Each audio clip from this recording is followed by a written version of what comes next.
seperti tabi'in Uwais Al-Qarni.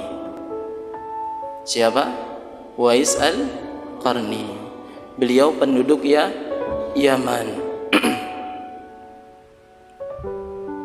Namanya harum di penduduk langit, padahal orangnya belum meninggal.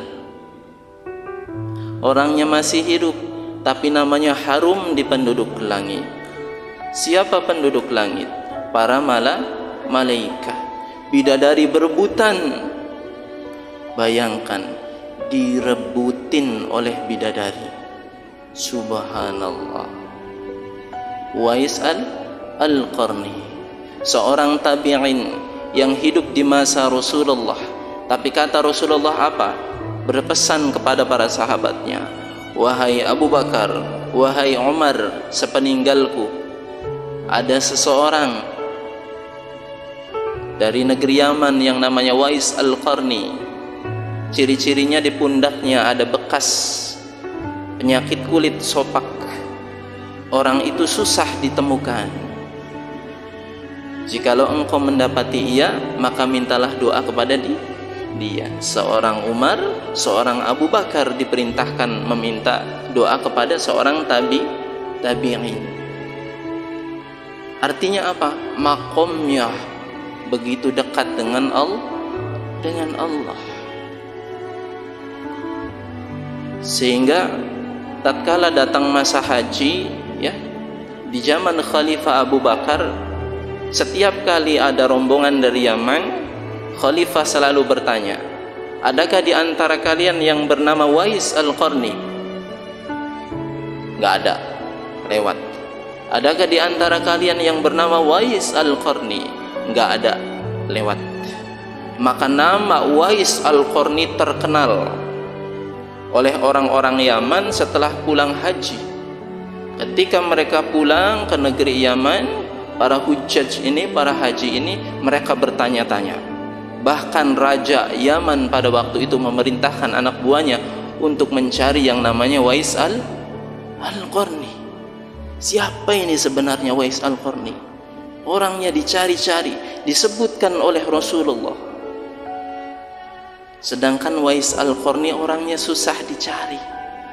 Kenapa beliau susah dicari? Karena beliau sudah terlanjur menikmati ibadah dengan Allah, jadi tempatnya selalu berpindah. Akhirnya dicari, dikerahkan oleh Raja Yaman pada waktu itu. Semua penduduk yang ada di Yaman yang mengetahui namanya Uwais Al-Qarni, ciri-cirinya ada bekas penyakit kulit di pundaknya, cari dia. Kalau sudah ketemu, nanti Raja Yaman pada waktu itu akan datang ke rumahnya atau ke tempatnya sambil membawa makanan, sambil tasyakuran kalau kita zaman sekarang. Jadi bukan Uwaisnya dipanggil ke istana, tapi rajanya yang langsung turun. Kenapa demikian?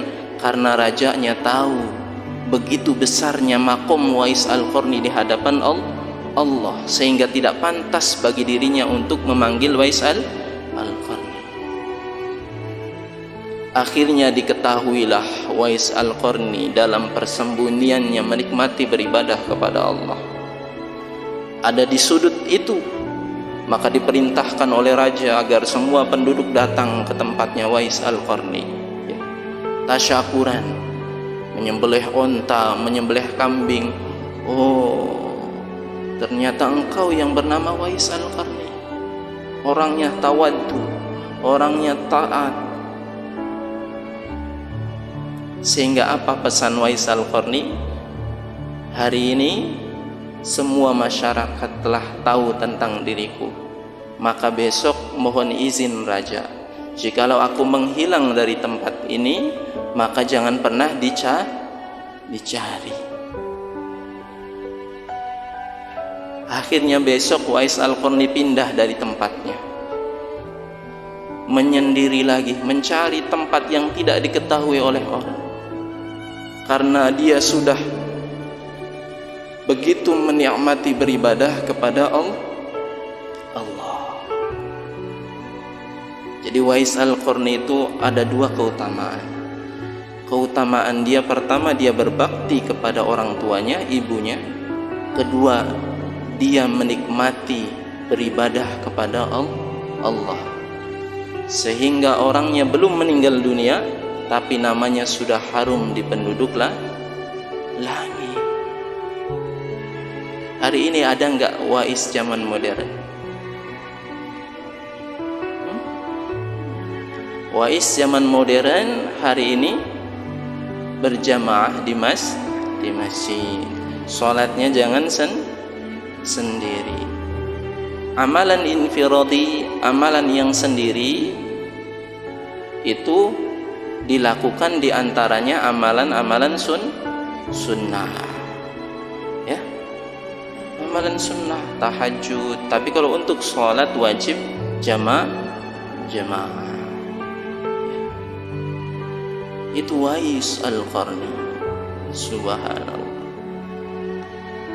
Pengen enggak istiqomah taat pada Allah, nomor satukan Allah, maka kalian akan menjadi pewaris daripada Wais Al-Qarni selanjutnya. Abu Bakar enggak ketemu dengan Wais Al-Qarni pada zamannya. Ditanyain dari penduduk Yaman enggak ada. Ditanyain rombongan Yaman yang haji nggak ada. Sampai tiba Khalifah Umar bin Khattab, adakah di antara kalian, kalau datang rombongan dari Yaman ya, rombongan haji dari Yaman, tanyain adakah di antara kalian? Sahabat itu sami'na wa ta'na. Kalau kata Rasulullah mencari Wais Al-Qarni meskipun Rasulullah sudah meninggal dunia, ya, Khalifah Abu Bakar mencari, Khalifah Umar mencari. Pada masa Khalifah Umar ternyata ketemu, datang rombongan dari Yaman, adakah di antara kalian Wais Al-Qarni? Nggak ada yang kenal, ya, karena menghilang terus. Tapi Wais Al-Qarni akhirnya menuju ke depan, melangkah ke depan. Wahai Khalifah, saya Wais Al-Qarni. Apakah kamu benar ada tanda bekas penyakit kulitnya? Dibuka. Oh iya. Apa kata Umar? Doakan saya. Doakan saya supaya saya istiqomah, supaya saya tetap berada di jalan Allah, supaya saya tetap kuat memikul amanah kekhalifahan ini. Kata Umar. Allah. Kata Wais, enggak. Ya. Sampean yang melihat Rasulullah, sampean yang berdekat-dekatan hidupnya dengan Rasulullah, maka seharusnya saya yang meminta doa kepada khalifah.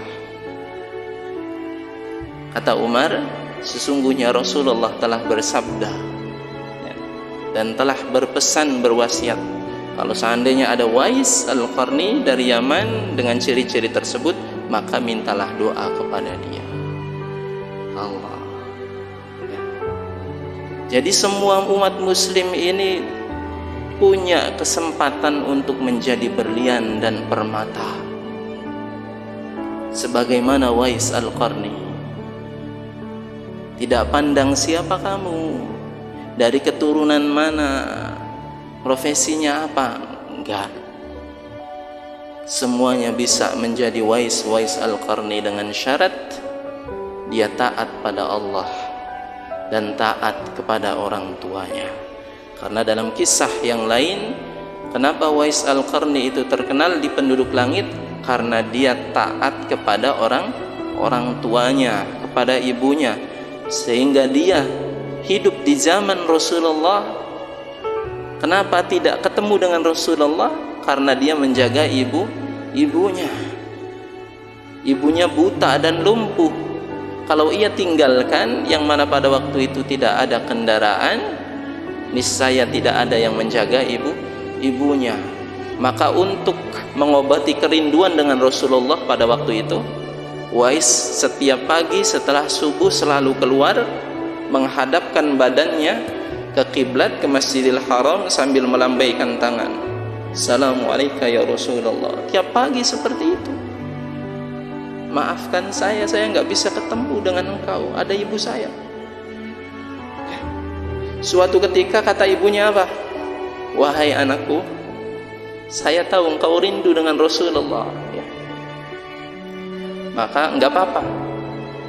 Saya beri waktu kamu sekitar 1 pekan atau 1 minggu untuk bertemu dengan Rasulullah. Insya Allah saya bisa jaga diri.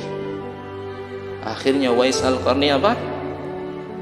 Karena diberikan izin dan ibunya meyakinkan, Uwais Al-Qarni pergi menaiki keledai dengan perjalanan beberapa hari. Setibanya di Madinah, pada waktu itu Rasulullah sudah hijrah di Madinah. Ternyata Rasulullah sedang tidak ada di tempat, sedang berjihad. Uwais sedih sambil duduk di pinggiran Masjid Nabawi. Dia bingung. Perjalanan sudah jauh-jauh, jalan kaki, cuma naik keledai. Berhari-hari tiba-tiba di tempat nggak ada Rasulullah.